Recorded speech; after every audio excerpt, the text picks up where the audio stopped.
Halo semuanya, balik lagi di segmen Podcast Talk episode 3. Kali ini kita kedatangan narasumber yang gak kalah keren dari narsum-narsum kita sebelumnya. Beliau ini merupakan seorang dokter spesialis paru-paru. Nah, jadi tema bahasan kita akan seru karena kita akan ngebahas tentang bahaya dari vape atau rokok elektrik yang sangat dekat dengan anak muda. Jadi gak usah lama-lama lagi, langsung aja kita persilakan dokter untuk perkenalan. Silakan dok. Saya Dr. Andre Prawira Putra, spesialis paru. Ya, dokter spesialis paru di Rumah Sakit Pusat Jantung Nasional Harapan Kita. Oke, jadi dok, penggunaan rokok elektrik atau vape itu kan sudah menjadi fenomena yang sangat umum di kalangan masyarakat Indonesia, terutama kalangan mudanya nih, dengan menjadi alternatif yang lebih aman daripada rokok tradisional. Nah, jadi menurut pandangan dokter sendiri gimana, dok? Saat ini sudah banyak penelitian yang berkembang yang menunjukkan bahwa dampak dari vape atau rokok elektronik itu sendiri tidak sama-sama merugikan seperti kita merokok biasa. Jadi yang disebut bahwa katanya rokok elektrik itu lebih tidak berbahaya dibanding rokok biasa tradisional itu hanyalah hoax ya, mitos ya. Jadi kenyataannya sama-sama berbahaya. Jadi dampak kesehatannya bagi saluran pernafasan dan sistem pernafasan sendiri banyak seperti dapat menyebabkan yang disebut EVALI. EVALI itu singkatan dari e-cigarette vape associate lung injury. Jadi peradangan paru yang disebabkan akibat vape dan rokok elektronik. Lalu dapat menyebabkan penyakit lain seperti PPOK, yaitu penyakit paru obstruktif kronik.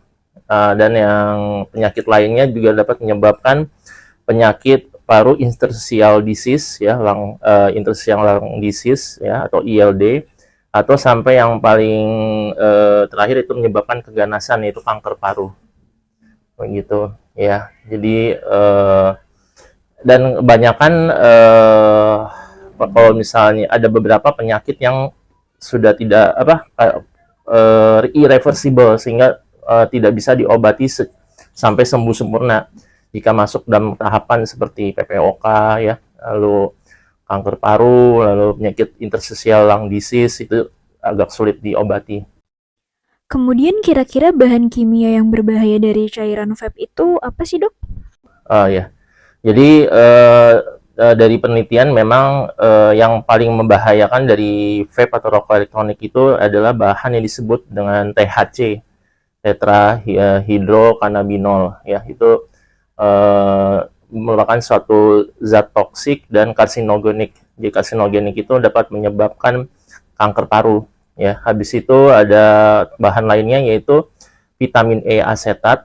Itu suatu bahan yang menyebabkan ketagihan bagi penggunanya dan itu juga karsinogenik. Dan ada nikotin, lalu ada ratusan sampai ribuan macam-macam lainnya sih ya. Tapi yang utama 3 itu. Jadi ternyata rokok elektronik itu juga ada nikotinnya juga, sama seperti di rokok tradisional ya. Iya. Jadi statement bahwa vape itu lebih tidak membahayakan dari rokok tradisional itu salah ya, dok? Itu salah besar ya. Itu mungkin hanya iklan ya dari penjual pedagang rokok elektronik ya. Dan sama-sama membahayakan ya. Lalu apakah ada alternatif yang lebih aman mungkin, dok, untuk yang sedang berusaha berhenti merokok? Alternatifnya mungkin tidak ada ya. Semuanya yang bersifat pajanan yang terhisap itu ya berbahaya ya untuk sistem pernafasan ya. Jadi ya paling mungkin untuk tipsnya bagi remaja yaitu untuk satu memilih, biasanya orang ikut merokok ya atau menghisap vape itu akibat pergaulan. Nah, jadi kita harus memilih. Memang menurut saya, dari pribadi saya, kita itu peribahasa kita boleh bebas memilih bebas berteman dengan siapa saja itu sebenarnya salah. Sebenarnya yang benar adalah kita harus memilih-milih teman. kita pilih teman yang baik. Jadi akhirnya kita juga terbawa ya dengan kebiasaan-kebiasaan baik teman kita itu. Jadi kalau teman kita perokok, sebaiknya ya dihindari, maksudnya pergaulan dari orang-orang merokok. Masalahnya kalau sudah sekali merokok, takutnya susah untuk melepasnya karena banyak ada zat-zat yang menyebab ketagihan itu ya. Ya. Lalu tipsnya lagi itu mengisi waktu kosong, karena orang remaja banyak waktu-waktu kosong ya. Biasa habis belajar, habis itu selesai ya kan. Betul Nah, dong. itu bisa mengisi dengan kegiatan yang positif, misalnya beribadah, menimba ilmu agama, berolahraga, atau kegiatan-kegiatan komunitas yang positif lainnya. Seperti itu. Oke, wah benar banget sih apa kata dokter Andre. Jadi kita tuh sebagai anak muda harus lebih menyibukkan diri dengan hal-hal yang positif, mencari kegiatan-kegiatan yang lebih bermanfaat. Jadi kita nggak terpaku sama apa yang membuat kita stres, yang membuat kita depresi, jadi memerlukan pelarian kayak vape. Nah, jadi dok, ada permasalahan lain nih tentang vape. Jadi banyak orang yang vape-nya tuh suka ganti-gantian sama temennya. Oh, satu itu ya. Iya dok, berarti itu jadi sarana penyebaran kuman yang bahaya ya dok? Iya, itu sangat-sangat berbahaya juga ya. Jadinya soalnya kan kita ada mikroba juga ya di saliva ya, di air liur sampai saluran pernafasan, beratus-ratus kuman ya, bakteri, virus, entah itu bisa kena ada penderita HIV AIDS juga bisa nular kan lewat air ludah, hepatitis ya, lewat cairan tubuh, saliva itu ya bisa tertular. Jadi bahayanya macam-macam ya. Lalu misalnya dia kena, misalnya dulu ya COVID ya, itu sangat ya lewat bertukar-tukar itu sangat-sangat berbahaya ya. TBC juga bisa juga bahaya. TBC, tahu nggak, TBC itu nular dari, ada penelitian banyak dari karaoke, Oh gitu dok? di tempat karaoke. Iya, dari bertukar-tukar ini mic, iya gitu. Jadi itu dulu ada Bu di rumah sakit Sahabatan ya. Jadi orang-orang yang TBMDR tuh suka karaokean bareng. Iya, mereka komunitas kan sih. Saya tuh bukan yang menghina sih ya. Tempat karaoke itu adalah Nafwan gitu-gitu ya. Itu ya pada jangan karaokean di situ. Soalnya mic-nya bekas orang sakit TBMDR gitu, Bu. Iya, jadi itu ya itu berbahayanya. Ya pastikan aja kalau misalnya itu memang mic ada, biasanya ada itunya ya, flash lapis ya, habis itu nanti diganti ya. Jadi begitu, atau diusap dulu pakai kain steril. Jadi banyak bahayanya. Ya selain itu bisa tadi kan HIV, ada bisa herpes atau hepatitis ya, dan lain-lain. Nah tadi di awal kita udah sempat bahas kandungan yang berbahaya dari cairan vape. Nah cairan vape itu liquidnya teman-teman ada yang berasa-rasa, ada rasa-rasanya yang otomatis juga memanjakan indera perasa kita. Nah rasa-rasanya itu juga apakah berbahaya dok? Iya, termasuk bahaya. Iya, karena itu kimia ya, kimiawi. Jadi sifatnya pasti kalau biasanya nggak segera itu, dampaknya nggak segera. Biasanya dari penelitian yang disebut EVALI itu ya, e-cigarette vape associated lung injury, itu biasanya terjadi setelah di dalam kurun waktu 90 hari pasca penggunaan vape. Nanti dia muncul tuh ada keluhan-keluhan kayak seperti sesak napas ya. Lalu ada bunyi mengi ya, mengi itu napasnya bunyi, batuk-batuk kronik yang nggak sembuh-sembuh ya, nyeri dada, sampai penurunan berat badan, demam, dan lain-lain. Biasanya 90 hari tuh kurun waktunya.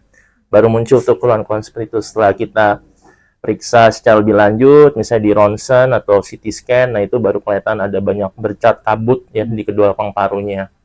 Nah, kalau sudah terkena itu ya perawatannya cukup panjang sih nanti ke depannya. Iya, ya sayangnya belum terlalu diekspos ya di media-media. Baik.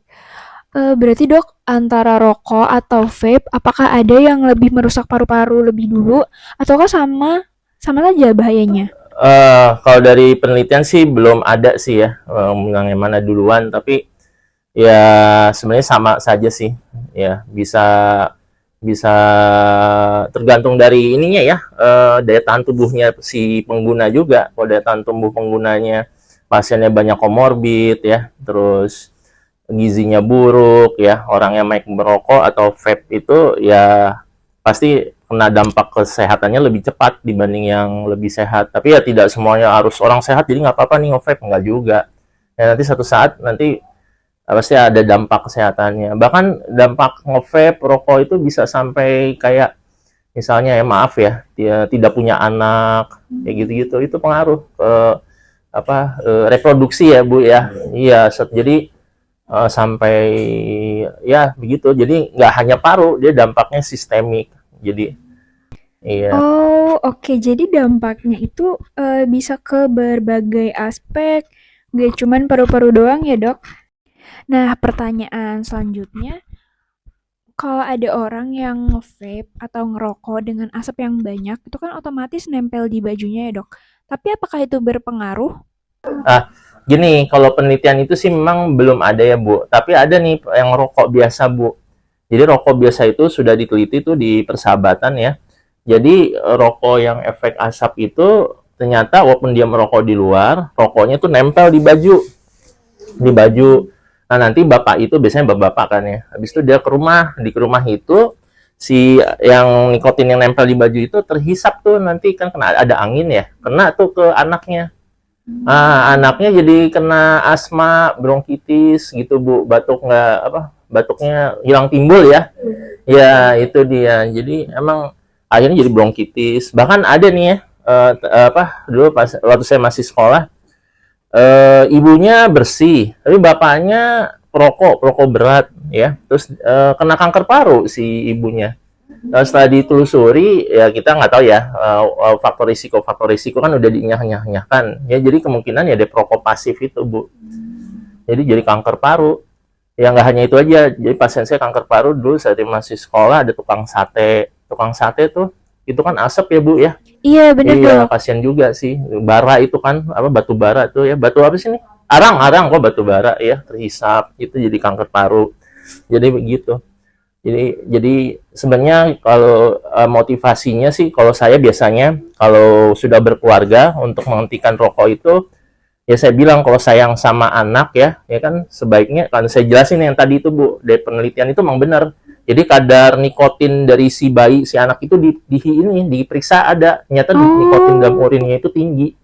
Itu ada penelitiannya dari Dokter Indawati, ada teman saya. Jadi walaupun dia perokok pasif masih hirup Iya, gitu. iya. Jadi ya nah biasanya saya motivasi. Jadi kita kalau ngerokok itu dampaknya nggak hanya ke kita sendiri, tapi juga ke orang yang kita sayangin kan, ke istri, ke anak ya kan. Nah, sebaiknya juga tuh uang tuh sebenarnya kalau dihitung-hitung, kalau ditabung-tabung bisa beli ini ya Bu, sepeda motor ya kan. Bener Dok. Iya, ya. Beli rumah, beli susu anak kayak gitu. Saya biasanya motivasinya gitu. Jadi kalau dari diri sendiri nggak bisa, ya kita harus motivasi, nanti orang tersayang kita juga kena dampaknya gitu kan. Orang tua, lansia di rumah yang bisa aja terkena dampaknya gitu. Berarti Dok, kira-kira ada nggak obat untuk membersihkan paru-paru untuk orang yang udah terlanjut nge-vape atau ngerokok gitu Dok?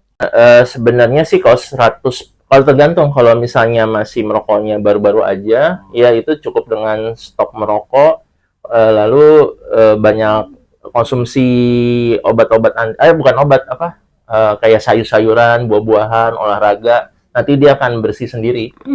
Kalau udah lama? Kalau udah lama itu biasanya kayak orang PPOK ya, sering kita temuin. Kalau dia daya tahan tubuhnya bagus, ya nggak ada komorbid bisa fit lagi, ya. Nah, selanjutnya ada juga nih Dok, sedikit cerita dari teman saya yang merupakan perokok aktif yang sedang mengurangi penggunaan rokoknya. Dia bilang dia kesulitan banget, apalagi saat cuaca lagi dingin. Itu gimana ya Dok? Ya itu salah satu program berhenti merokok itu dengan hipnoterapi memang. Nah itu biasanya kita timnya terdiri dari dokter paru ya, dari dokter itu psikiatri ya, kejiwaan biasanya nanti di hipnoterapi. Nah terus untuk obat dulu ada dari Pfizer tuh di Australia, namanya Ciampik ya. Tapi sayangnya bisa dia berhentiin merokok, tapi ini banyak yang jadi suicide, ada risiko ini bunuh diri. Jadi banyak halusinasi tuh obat. Emang bener stop merokok, tapi jadi banyak kecenderungan halusinasi. Jadi kena halusinasi visual, audio. Jadi akhirnya obat itu di stop tuh. Jadi udah saat ini udah nggak ada lagi tuh obat-obat yang untuk menghentikan rokok ya Bu. Tapi baru-baru ini berkembang, yaitu penggunaan N-asetilsistein Bu. Flumusil itu bisa menghentikan menurunkan derajat. Tapi ini lebih ke konsumsi yang oral bukan yang inhalasi. Jadi tapi dosis tinggi 2 kali 1200 itu kan berarti 6 tablet ya. Nah, tapi efek sampingnya itu banyak kan jadi ini GERD yang bisa pakai yang ada tuh yang Flumusil effervescent. Emang bener itunya cenderung cravingnya menurun tuh ketagihannya. Tapi banyak kan yang ini GERD-nya. Jadi harus makan banyak dulu baru minum itu. Iya, jadi 2 kali 1200, 2 kali 2 effervescent itu di pagi sama sore. Berarti selain dari obat, Dok, apakah ada tips-tips lain untuk orang yang lagi berusaha berhenti merokok atau nge-vape? Berhenti merokok tuh ada 2 cara kalau misalnya nggak perlu pakai obat. Ada yang satu langsung berhenti, itu biasanya traumatik tuh karena apa? Misalnya kayak kasus bapak saya. Bapak saya itu juga dulu perokok tuh. Habis itu pas punya saya, dia tiba-tiba batuk darah. Oh, udah ketakutan tuh bapak saya. Disangka kanker paru kan. Nah, setelah ternyata di ronsen dan oh bagus, dia langsung berhenti merokok, dia patahin semua, alhamdulillah sampai sekarang nggak merokok. Nah itu bisa tuh yang kayak traumatik kayak gitu ya. Yang kedua ada yang bertahap. Jadi misalnya sehari 12 batang, nanti bisa selama 3 hari diturunin jadi 6 batang. 6 batang seminggu, nanti jadi 4 batang sehari, lama-lama jadi sehabis makan siang aja misalnya. Jadi bertahap gitu. Banyak itu bisa. Iya, bertahap. Jadi dari situ nanti dikasih reward lah biasanya sama dokter tim klinis berhenti jantungnya kalau emang udah istiqomah terus-terusan nggak merokok dikasih reward apa begitu Bu. Oh gitu ya Dok. Jadi emang caranya 2 itu tuh bisa langsung atau pelan-pelan nurunnya. Tapi kebanyakan yang berhasil yang pelan-pelan sih Bu.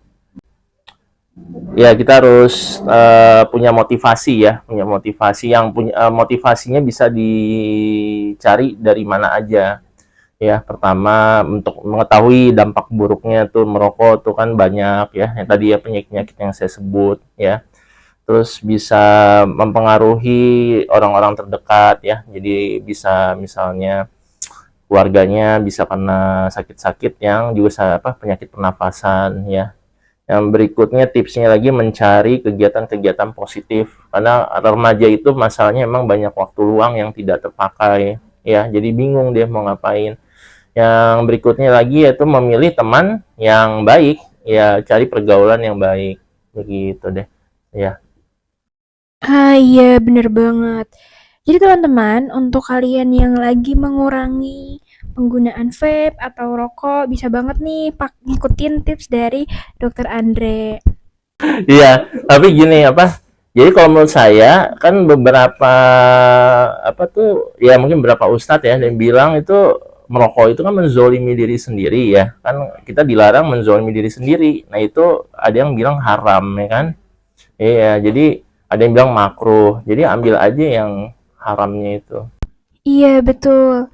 Nah selanjutnya nih Dok, kalau dari penggunaan vape atau rokok itu presentasinya apakah dia lebih berpengaruh ke paru-paru atau ke jantung?